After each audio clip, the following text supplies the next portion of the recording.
Assalamualaikum warahmatullahi wabarakatuh. Selamat datang di channel Nabla Education. Oke, ini adalah video bagian yang ketiga dari pembahasan soal KSM IPA MTS tahun 2022 ya. Di pembahasan sebelumnya kita sudah membahas nomor 24, sekarang kita akan lanjutkan di pembahasan nomor 25. Kita lihat, simak terjemahan Quran Surat Al-Baqarah ayat 26 yang membahas tentang salah satu keistimewaan nyamuk sebagai berikut. Sesungguhnya Allah tidak segan membuat perumpamaan seekor nyamuk atau apa yang lebih kecil dari itu. Adapun orang-orang yang beriman, mereka tahu bahwa itu kebenaran dari Tuhan, tetapi mereka yang kafir berkata, apa maksud Allah dengan perumpamaan ini? Dengan perumpamaan itu banyak orang yang dibiarkannya sesat, dan dengan itu pula banyak orang yang diberinya petunjuk. Tetapi tidak ada yang dia sesatkan dengan perumpamaan itu selain orang-orang fasik. Oke, itu adalah deskripsi dari Quran Surat atau terjemahan lebih tepatnya dari Quran Surat Al-Baqarah ayat 26. Nah, sekarang kaitannya dengan soal ini kita diberikan gambar nyamuk. Kemudian pertanyaannya adalah setiap muslim hendaknya mampu berpikir, mengambil hikmah, serta mendapatkan inspirasi dari keberadaannya. Jika diperhatikan, nyamuk memiliki mulut yang sangat runcing sehingga dengan gaya yang relatif kecil, mulut nyamuk dapat menembus kulit manusia karena memiliki. Oke, jadi ini kaitannya dengan gaya dan sesuatu yang hubungannya sama gaya dan ujung atau runcingnya mulut nyamuk ya. Jadi kita pasti sudah berpikiran bahwa ini kaitannya dengan tekanan ya. Jadi tekanan itu kan persamaan dalam fisika adalah gaya dibagikan dengan luas penampang. Nah, karena nyamuk memiliki luas penampang yang kecil, jadi kalau A-nya kecil, otomatis dia akan eh maaf, kebalik ya. Karena yang ditanyakan tekanannya ya. Di sini A-nya kecil nih, A-nya kecil. Kemudian gayanya kita buat aja biasa F ya. Nah, sesuatu yang dibagi dengan kecil itu kan pasti akan menghasilkan nilai yang besar. Nah, karena di sini A-nya kecil, maka karena persamaan tekanan itu F per A. Jadi, dengan kecilnya mulut nyamuk dan dengan gaya yang kecil, kita bisa mendapatkan nilai tekanan yang besar. Jadi, ini jelas kaitannya dengan tekanan. Maka jawabannya pasti B ya untuk soal nomor 25 ini. Kemudian kita lihat soal nomor 26. Perhatikan Quran Surat Al-An'am ayat 125 sebagai berikut. Oke, ini ayatnya adalah A'udzubillahi minasyaitonirrajim. Famay yuridillahu ayyahdiyahu yashrah sadrahu lil Islam. Wa may yurid ayyudillahu yaj'al sadrahu dayyiqan harajan ka'annama yas'adu fis sama. Kadzalika yaj'alullahu ar-rijsa 'alal ladzina la yu'minun. Nah, itu adalah ayatnya dan kita diminta untuk menganalisis bagian yang ada garis bawahnya ya. Jadi yaj'al sadrah dayyiqan harajan ka'annama yas'adu fis sama. Nah, ini jelas ada kata-kata sama ya di sini. Sama itu kan bahasa Arab, kalau dalam bahasa Indonesia kan artinya langit. Maka ini kaitannya dengan langit. Nah, tetapi yang bagian depannya apakah maksud dari ayat tersebut? Nah, kalau kita baca terjemahannya ya, saya akan potong terjemahannya dari sini. Wa may yurid ayyudillahu ya. Wa may yurid ayyudillahu itu adalah artinya dan barang siapa yang dikehendakinya menjadi sesat ya. Yudillahu sesat, kemudian dia jadikan dadanya sempit dan sesak. Yaj'al sadrahu dayyiqan harajan ka'annama yas'adu fis sama. Seakan-akan dia sedang mendaki langit. Jadi di sini dadanya itu sempit dan sesak kalau dia mendaki langit. Artinya dia semakin ke atas, dadanya sempit dan sesak. Berarti apa maksudnya? Kalau misalkan semakin ke atas, semakin dadanya semakin sempit dan sesak itu kan kaitannya dengan pernafasan ya. Jadi kalau semakin kita menaik level ketinggiannya atau MDPL ya, meter dari permukaan laut ke atas, kita akan semakin sulit untuk bernafas. Kenapa? Karena semakin ke atas itu tekanannya semakin berkurang. Jadi di sini tekanannya, tekanan itu P simbolnya itu semakin turun. Nah, karena tekanannya semakin berkurang, artinya apa? Artinya partikel-partikel penyusunnya itu semakin eh, renggang. Semakin renggang berarti ketersediaan partikel yang di atas itu semakin kecil atau semakin berkurang. Nah, partikel apa yang kita hirup? Ya, tentu saja oksigen. Berarti jawaban yang paling sesuai untuk penjelasan ayat ini adalah semakin ke atas menjauhi permukaan bumi, ketersediaan oksigen semakin berkurang ya. Jawabannya C. Jadi kata kuncinya di sini adalah dadanya sesak ya. Dada kayak semacam sesak dan penuh. Nah, artinya kita kesulitan bernafas. Karena sulit bernafas berarti oksigennya itu berkurang atau oksigennya turun. Di mana oksigen turun? Kalau kita semakin menjauh atau naik dari permukaan bumi ya. Jadi semakin tinggi naiknya, maka ketersediaan oksigen juga akan semakin menipis. Seperti itu. Oke, lanjut nomor 27. Perhatikan bejana dengan berbagai bentuk yang telah diisi air sebagai berikut.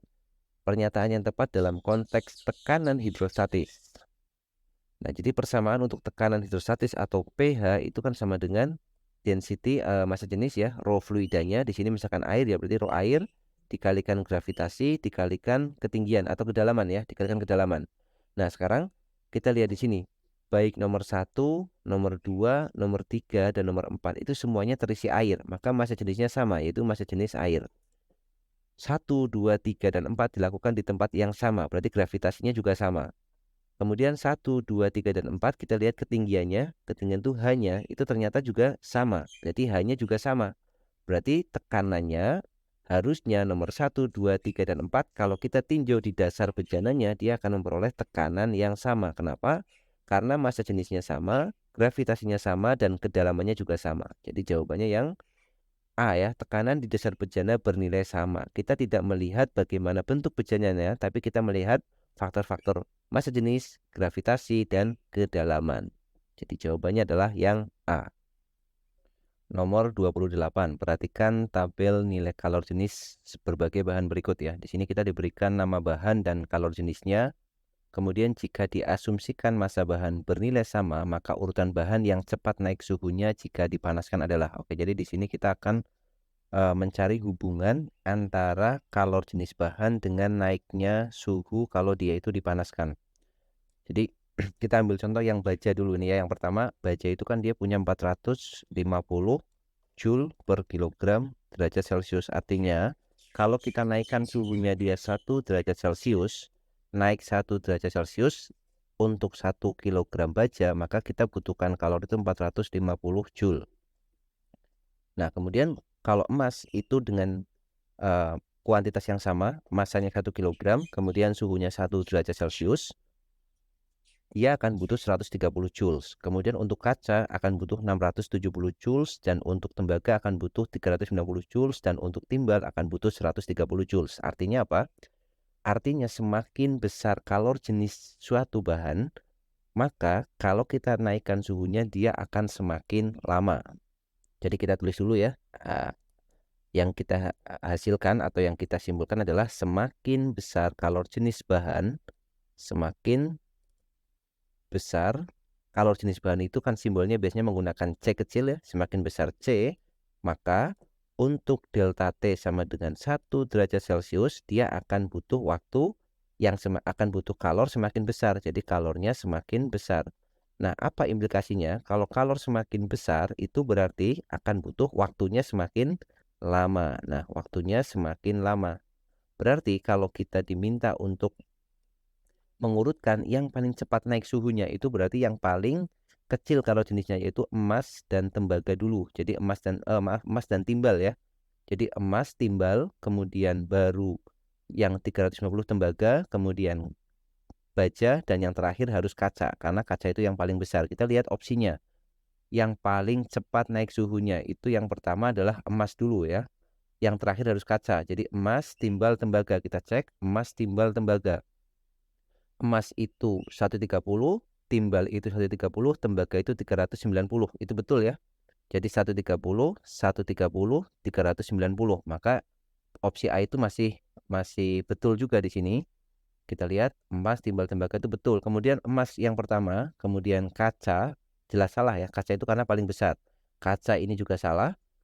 Karena kaca itu paling besar, maka dia paling lama. Dan yang opsi yang D, tembaga, baja, kaca. Kita lihat tembaga dulu, kemudian baja, baru kaca. Tembaga 390, baja 450, kaca 670. Nah, ini juga masih betul juga ya. Karena tembaga itu 390, kemudian baja 450, dan terakhir kaca 670. Maka yang ini betul juga. Jadi tembaga, baja, kaca ini juga betul. Emas, timbal, tembaga juga betul. Nah, kemungkinan nih ada satu kesalahan di sini. Kesalahannya di mana? Kesalahannya emas dan timbal itu mempunyai kalor jenis yang sama. Ini jelas nggak mungkin ya. Kenapa? Karena kalor jenis itu dipengaruhi oleh jenis bendanya. Kalau jenis bendanya berbeda, otomatis kalor jenisnya berbeda. Maka kalau kita diminta untuk menjawab, kita cari jawaban yang pasti betul aja. Jadi yang ini ya, tembaga, baja, dan kaca. Karena bendanya udah angka kalor jenisnya berbeda-beda. Oke, kita jawab yang D ya. Nanti teman-teman bisa cek nanti untuk timbal dan emas itu kalor jenisnya berapa untuk nilai pastinya. Saya yakin untuk tabel di situ ada kesalahan ya, karena emas dan timbal punya kalor jenis yang sama. Jadi intinya adalah semakin besar kalor jenis suatu zat, semakin lama kita memanaskan suhunya untuk naik 1 derajat Celcius. Jadi kita peroleh kesimpulan seperti itu. Maka kita jawab yang D untuk soal nomor 28. Soal nomor 29, seorang peserta KSM 2022 mendengar suara azan dari dua masjid yang berbeda secara bersamaan. Suara azan dari muazin di Masjid Baitul Fathah tercatat frekuensinya 660 Hz dan dari Masjid Baitul Rahim tercatat 1320 Hz. Jika medium dan suhu bernilai sama, maka yang pertama kecepatan suara muazin tersebut sama. Nah, ini sudah jawabannya pasti betul ya. Jadi kecepatan suara itu kan tidak bergantung kepada frekuensinya, tapi dia bergantung pada medium dan suhu di mana medium perambatan dari bunyi itu merambat. Nah, jadi yang A itu jelas betul. Sekarang kita yang B. Kita cek B, C, D itu harus salah kan? Panjang gelombang suara muazin kedua muazin tersebut sama. Jelas salah. Kenapa? Panjang gelombang itu kita bisa menggunakan persamaan V, kecepatan, itu sama dengan lambda dikali frekuensi. Nah, lambda itu berarti V dibagi dengan frekuensi. Artinya lambda dan frekuensi itu berbanding terbalik. Maka semakin besar frekuensi, lambdanya akan semakin kecil. Atau semakin kecil frekuensi, lambdanya akan semakin besar. Maka untuk kasus ini kita punya frekuensi 660 Hz dan 1320 Hz. Berarti untuk lambda yang masjid di Al-Fatah, Baitul Fatah itu lambdanya besar. Sedangkan untuk yang Masjid Baitur Rahim itu lambdanya kecil. Jadi kalau dibilang lambdanya sama itu jelas salah ya. Kemudian kecepatan suara muazin ini juga salah karena dia bilang lebih besar dan lebih kecil. Jadi kecepatan suaranya itu sama selama medium dan suhu yang dihitung pada medium tersebut sama. Maka kecepatan suaranya sama. Maka jawabannya A ya untuk nomor 29.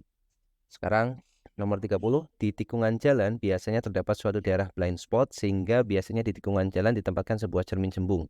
Cermin tikungan ini dipasang bertujuan untuk meningkatkan kewaspadaan dan keselamatan pengguna jalan. Seorang pengendara pada saat berada 4 meter di depan cermin melihat bayangan mobilnya terbentuk 1/16 kali. Maka, yang diminta adalah pilihan jawaban yang benar adalah titik-titik.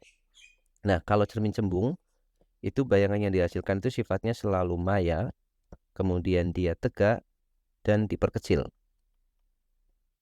Jadi dimanapun kita menempatkan posisi bendanya untuk cermin cembung itu sifatnya selalu maya, kemudian tegak, dan diperkecil. Maka jawaban yang pertama pasti betul ya, karena jawabannya tegak. Kemudian bayangan yang dihasilkan bersifat maya, nomor 2 juga pasti betul. Jadi 1 dan 2 betul. Kemudian bayangan pada cermin terbalik atau tertukar. Nah, jadi untuk sifat bayangan yang dibentuk pada satu cermin cembung atau satu alat optik, kalau dia bayangannya maya dan tegak, ya, itu posisinya tidak tertukar ya, hanya dia itu sifatnya maya. Maya itu artinya tidak dapat ditangkap oleh layar. Jadi kalau yang dia bilang ini terbalik atau tertukar itu salah, dan ini terjadinya pada cermin datar. Jadi yang ada nomor 3-nya jelas salah nih. Ini 3 salah, ini 3 salah, ini juga salah ya. Kemudian yang pilihannya itu kan tinggal ada 2 dan 4. Semestinya 1 juga betul ya. Tapi kita lihat apakah nomor 4 itu betul, dan ini harus betul. Kalau nomor 4 salah maka nggak ada jawabannya. Jarak fokusnya minus 7/2 meter. Maka kita bisa menghitung dengan menggunakan persamaan 1 per fokus itu sama dengan 1 per S ditambah dengan 1 per S aksen. Nah, di sini S-nya itu 4 meter. S aksennya kita belum tahu kan. S aksennya kita bisa cari dengan menggunakan perbesaran, di mana M itu sama dengan S aksen per S. 4 itu sama dengan, perbesarannya 1/16, maaf. Jadi 1/16 itu sama dengan S aksen per 4. M itu magnification atau perbesaran ya. Ini S aksen per 4. Jadi S aksennya itu sama dengan 4/16 atau 1/4. Berarti kalau kita hitung 1 per fokus sama dengan 1/4 ditambah 1 per negatif 1/4. Nah, kenapa di sini kita menggunakan negatif? Karena bayangannya dihasilkan itu maya ya. Kalau maya itu berarti S aksennya itu minus atau negatif. Atau bisa kita hitung sekarang. Jadi 1 per fokus itu sama dengan 1/4 minus, ini terbalik ya, 4/1. 1/4 itu adalah, atau kita samakan aja penyebutnya mungkin, ini 4, jadi ini 1 minus 16 ya. 4 dibagi 1 itu 1, dikalikan 4, 16. Ini minusnya kita ikutkan. Berarti sama dengan minus 15/4. Itu adalah fokusnya. 1 per fokus ya. Jadi kalau kita hitung fokusnya itu berarti sama dengan -4/15, -4/15 meter. Atau, nah di sini tulisannya -7/2, maka ini jelas salah ya. Maka nomor 4 salah, nomor 3 salah. Artinya soal ini tidak punya jawaban ya yang sesuai opsi. Nomor 30 itu tidak ada jawabannya. Nanti kalau teman-teman, mungkin ada ide atau ada pendapat lain silakan bisa dituliskan ya di, kolom komentar untuk nomor 30 ini. Kalau menurut, analisis ini, untuk jawabannya ya cuma nomor 1 dan yang nomor 2, 3 dan 4 salah ya. 3-nya itu karena dia terbalik, 4-nya karena kalau kita hitung dengan perhitungan 1 per fokus sama dengan 1 per S plus 1 per S aksen, dan dengan menggunakan persamaan M sama dengan S aksen per S, kita menemukan nilai fokusnya adalah -4/15, seperti itu. Oke ya, jadi untuk video kali ini kita sampai nomor 30 dulu, nanti insya Allah kita lanjutkan lagi di nomor-nomor yang belum kita bahas. Terima kasih yang sudah menyaksikan video ini, semoga bermanfaat. Sampai jumpa di video selanjutnya. Assalamualaikum warahmatullahi wabarakatuh.